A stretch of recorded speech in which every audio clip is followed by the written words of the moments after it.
Nahmaduhu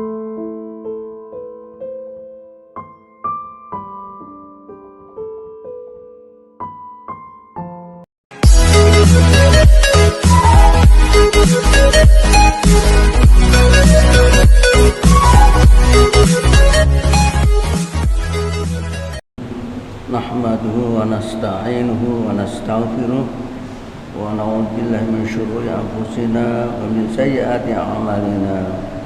May yahdihillahu fala mudilla lahu wa may yudlil fala hadiya lahu.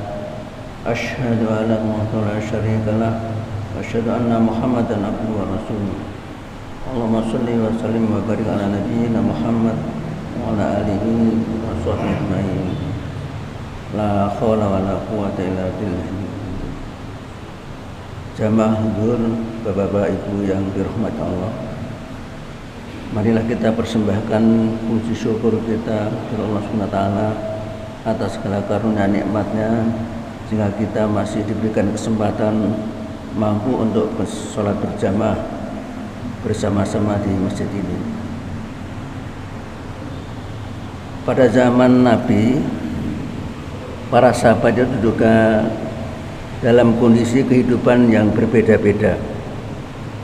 Ada yang hidupnya cukup kaya, ada juga yang miskin, sehingga masing-masing dalam menjalankan ibadah sesuai dengan kondisinya masing-masing. Ternyata Islam mengajarkan dalam ibadah itu bisa ibadah yang wajib seperti sholat, puasa dan sebagainya. Tapi dengan ada yang juga ibadah berupa harta benda, ibadah dengan harta benda, ibadah dengan tenaga kekuatan seperti perang dan sebagainya. Maka wajar sahabat yang miskin seolah-olah semacam protes, matur pada ya Rasulullah, kami ini sama-sama sahabat. Karena kami miskin, maka kami mesti kalah dengan sahabat yang kaya. Mereka juga sholat berjamaah seperti kami, mereka juga puasa Ramadan, mereka juga bisa berdakwah, tapi mereka punya kelebihan, bisa zakat, bisa sedekah, bisa infak. Karena itu kami mesti selalu kalah. Sama-sama sahabat kok kalah gimana ya Rasulullah? Kemudian Rasulullah mengatakan, maukah aku tunjukkan kamu bisa beramal yang bisa menyamai orang-orang yang kaya, para sahabat yang kaya tadi? Ya Rasulullah, ya Rasulullah. Baiklah, karena itu kalau kamu setiap habis sholat fardu, jangan lupa membaca tasbih 33 kali, tahmid 33 kali, takbir 33 kali, ditambah terakhir la ilaha illallah syarikalah lahul mulku wal hamdu wa ala kulli syai'in qadir, jika genap 100.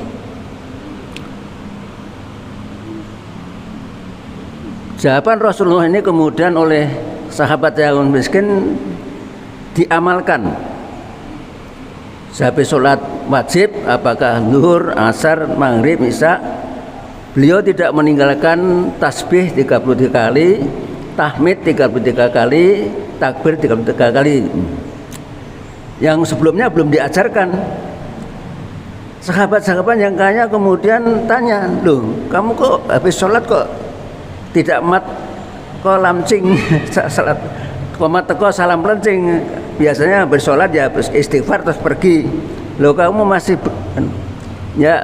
Kemudian yang miskin jawab, ya kami memang telah maksud Rasulullah, kami ini selalu kalah dengan panjenengan. Panjenengan ya sholat, ya puasa, ya baca Quran, tapi panjenengan iso sedekah, iso zakat. Lah kula niku mboten saged, kami tidak bisa. Sehingga waktu saya matur pada Rasulullah supaya kami tidak terlalu jauh ketinggalan, maka Rasulullah mengajarkan pada kita agar kamu juga bisa mengimbangi orang kaya yang sedekah. Maka jangan lupa sehabis sholat fardu baca tasbih subhanallah, subhanallah, subhanallah 33 kali, alhamdulillah, alhamdulillah, alhamdulillah 30 kali, dan Allah Akbar, Allah Akbar. Dan kemudian ditutup la ilaha illallah syarikalah lahul mulku wal hamdu wa ala kulli syai'in qadir. Setelah dijawab orang miskin tadi, sahabat miskin, maka sahabat yang kaya kemudian, kalau begitu saya juga bisa. Akhirnya yang kaya-kaya pun sahabat yang kaya juga sudah sedekah, sudah zakat, tapi juga zikir. Nah, otomatis yang miskin melatur lagi pada Rasulullah, ya Rasulullah, kami tetap Pak kalah ya Rasulullah. Ternyata sahabat-sahabat kami yang kaya-kaya ini ternyata juga ikut zikir. Kemudian Nabi jawab, Allah melebihkan satu yang lain, namun tergantung keikhlasan kita dalam beramal. Oleh karena itu kamu tidak perlu meri, yang penting dalam kondisimu kamu tetap nanti akan punya kelebihan. Kalau besok dihisab, kamu tidak usah dihisab harta, kan kamu miskin, sekarang kan dihisab dulu. Andai kata kamu ada hisab, kamu sudah selesai terus masuk lah. Yang kaya kan nunggu dulu dihisab hartanya dulu, hartanya dari mana meroleh, kemudian digunakan untuk apa, sudahkah dizakati, sudahkah diinfakkan. Akhirnya si miskin juga ridho dengan kondisi itu, dan senantiasa juga saling mendoakan.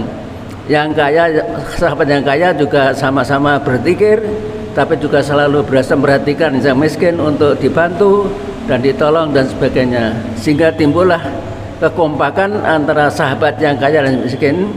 Sehingga walaupun ada panggilan perang, maka yang miskin pun berusaha untuk bisa menyisihkan sebagian miliknya itu untuk bisa ikut bantu perang. Sehingga orang-orang Yahudi pernah ngece, opo perang ngomong nyumbang sithik. Jadi malah diece orang Yahudi. Namun justru dipuji oleh Rasulullah. Demikianlah keimanan sahabat-sahabat awal itu, dan mereka tidak pernah merasa ketinggalan. Betapapun miskinnya, tapi dia tetap berusaha untuk tetap tegar, sehingga mereka ikut berjuang di jalan Allah, tapi juga ibadahnya dengan disiplin, dengan sebaik-baiknya. Dan akhirnya satu sama lain bukan kok saling menyalahkan atau saling iri, tapi kemudian justru timbul ta'awun, saling membantu di antara mereka. Yang kaya juga beribadah dengan baik, tetapi juga beribadah lewat hartanya dengan sebaik-baiknya, sehingga sahabat-sahabat yang miskin selalu bisa tertolong, sehingga mereka kehidupannya hidup dengan sebaik-baiknya. Demikian, monggo kita bisa ittiba. Jangan lupa kalau kita habis sholat fardu, lah bagaimana Pak kalau kami pergi, sholat nyambut gawe, ya. Andai kata panjenengan sibuk, kemudian ya sambil jalan lah. Nanti di kendaraan sambil jalan kita juga bisa berzikir. Artinya panjenengan selalu berusaha bagaimana sehabis sholat fardu itu tetap bisa bertasbih 33 kali, tahmid 33 kali, dan kemudian takbir dan seterusnya. Artinya kesempatan-kesempatan ini bisa kita lakukan dalam kondisi apapun, di saat kita dalam kondisi sibuk. Karena itu pernah juga ada sahabat waktu Nabi ngadakan pengajian, tiba-tiba ada pemuda yang kemudian keluar. Sahabat yang lainnya nyela, Nabi baru ngaji kok mereka keluar. Terus Nabi mengingatkan, jangan begitu, mereka pergi terus keluar itu karena dia bekerja dan mencari rezeki untuk keluarganya, dan itu adalah ibadah. Karena itu kamu tidak mencela. Kalau dia tidak ikut ngaji itu bukan karena dia tidak mau ngaji, tapi karena memang ada kebutuhan keluarga yang harus dia cukupi.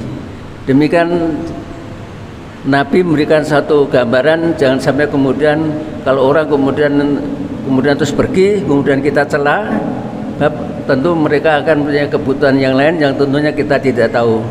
Yang ada adalah kita saling menghargai, saling menghormati, dan saling mendoakan agar masing-masing bisa beribadah dalam kondisi apapun juga sesuai dengan tuntunan Nabi. Demikian, semoga bermanfaat bagi kita sekalian. Nasrullah wa fathu qarib. Assalamualaikum warahmatullahi wabarakatuh.